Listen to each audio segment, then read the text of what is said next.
Welcome to Relaxed Reddit Readings. Today we have 4 Reddit stories for you. Wild Reddit stories that'll make you question everything. Story 1. My sister says I can't use our dead mom's name for my baby. So my sister just told me I can't name my baby after our dead mother, and I'm honestly losing my mind right now. Here's what happened. I'm 32 and currently pregnant, and my mom passed away almost 3 years ago. It's been devastating, honestly. So when my fiancé and I were picking out names, we came up with this beautiful name that honors both my biological mother who's gone and his mother. I was so excited about it, you know. This felt like such a meaningful way to keep my mom's memory alive. So I tell my sister about the name, thinking she'd be happy about honoring our mom. But instead, she completely flips out on me. She tells me I absolutely cannot use our dead mother's name for my baby because her 17-year-old daughter, my niece, wants that name for her future daughter. And get this, my niece isn't even pregnant. She's 17, still in high school, doesn't even have a boyfriend, but apparently she's already claimed dibs on our mother's name for some hypothetical future baby that might not even exist. I was so shocked I didn't even know what to say. We're talking about honoring our actual mother who actually died, and she's telling me I can't because a teenager has future plans. So I went ahead and made a post on social media announcing both the boy's name and the girl's name we'd chosen. Well, that set off a whole family drama explosion. My sister and my niece both started blowing up my phone, calling me selfish and saying I'm stealing the name. They're acting like I'm committing some kind of family crime here. But here's the thing that really gets me, this is my mother too. She raised me, she loved me, and I have just as much right to honor her memory as anyone else in this family. My niece never even had that close of a relationship with my mom, honestly.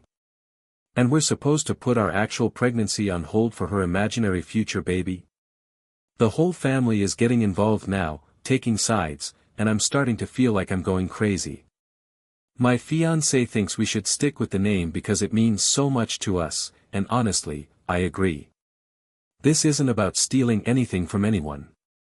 This is about honoring my mother's memory in a way that feels right for our family. But the guilt tripping is getting intense, and I'm wondering if I should just pick a different name to keep the peace. Am I being selfish here, or do I have the right to name my actual baby after my own mother? If you're enjoying these stories, hit that like button and let me know in the comments which story you relate to the most. Story 2. My mother-in-law goes through my house like she owns it. My mother-in-law has been treating my house like her personal playground, and I've finally had enough. Let me paint you a picture of what I've been dealing with here. This woman has a long history of completely crossing boundaries in my home, and it's driving me absolutely insane. She opens my mail and packages when I'm not there, who does that? She rearranges my garage without asking, which is bizarre enough on its own. But it gets worse. She goes through my makeup, my skincare products, and moves around items in my kitchen while she's visiting.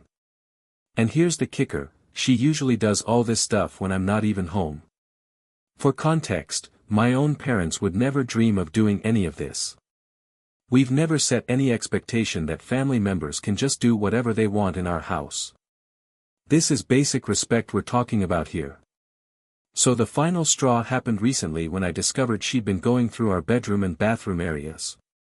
I found out she'd reorganized my entire vanity, moved my prescription medications around, and even went through my jewelry box.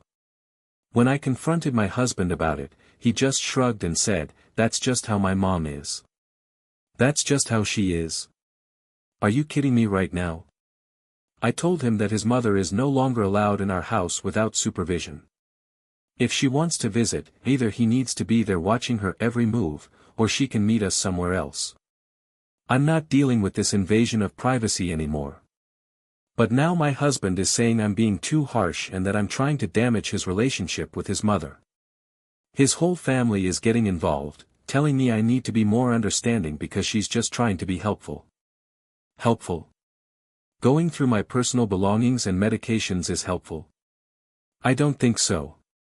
The thing is, I've tried talking to her directly about boundaries before, but she just smiles and nods and then does whatever she wants anyway. It's like she thinks the rules don't apply to her because she's family.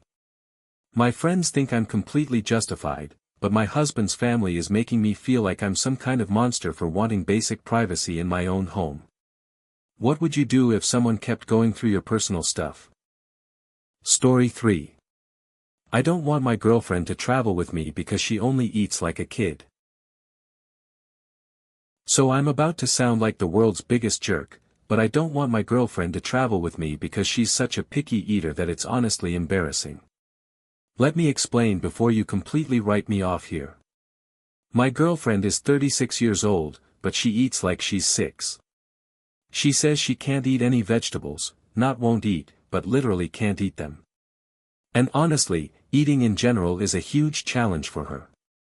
We've actually worked out this arrangement where I get to go to a restaurant alone once a month because I just need the ability to eat whatever I want without it turning into a whole production. But here's how bad it is, she can't even pick lettuce, tomato, or onion off a hamburger. It needs to be just a patty with cheese, period. She can't eat street tacos, but she'll eat Taco Bell.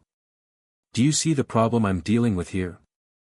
So now I'm planning this amazing trip, and I'm genuinely concerned about traveling anywhere with her because trying new food is like half the fun of traveling for me. I want to eat at local places, try street food, experience the culture through cuisine, you know.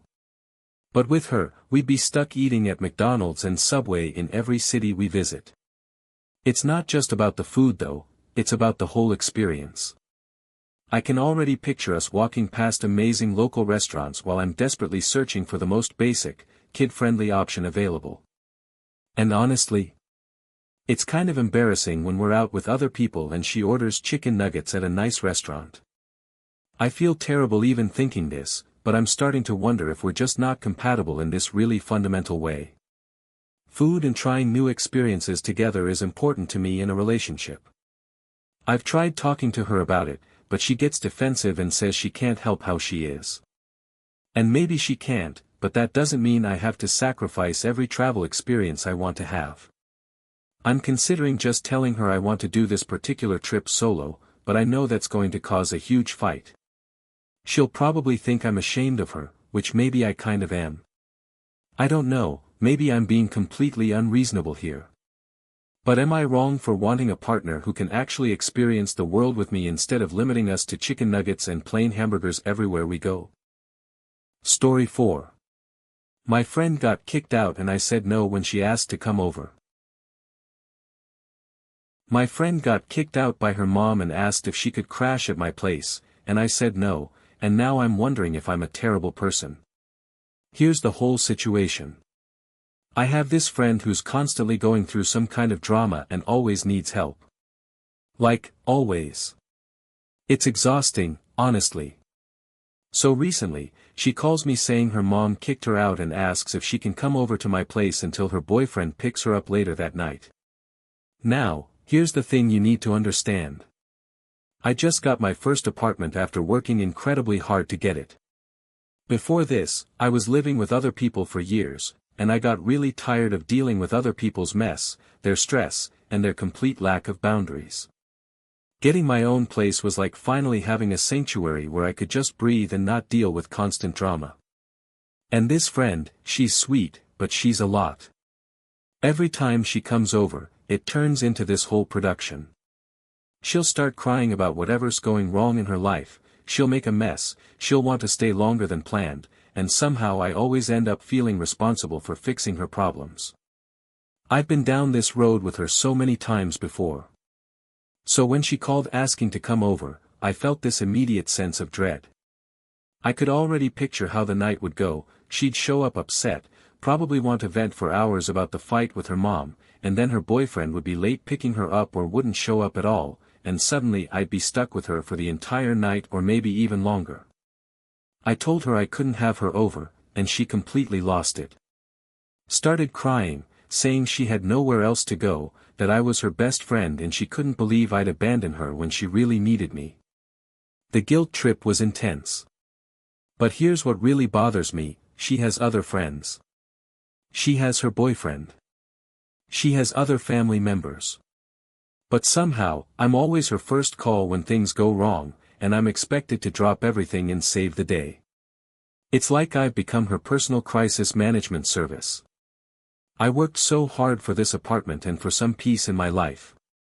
I'm tired of being the person everyone calls when they need rescuing. But now I'm second-guessing myself because maybe that's just what friends do for each other. Maybe I'm being selfish by wanting to protect my space and my peace of mind. Am I wrong for setting boundaries, even when someone really needs help? If you enjoyed these stories, drop a comment telling me which one was your favorite. And if you want more relaxed Reddit readings, make sure to like, subscribe, and hit the bell so you never miss a video. Thanks for watching. If you enjoyed these stories, like, comment and subscribe for more relaxed Reddit readings.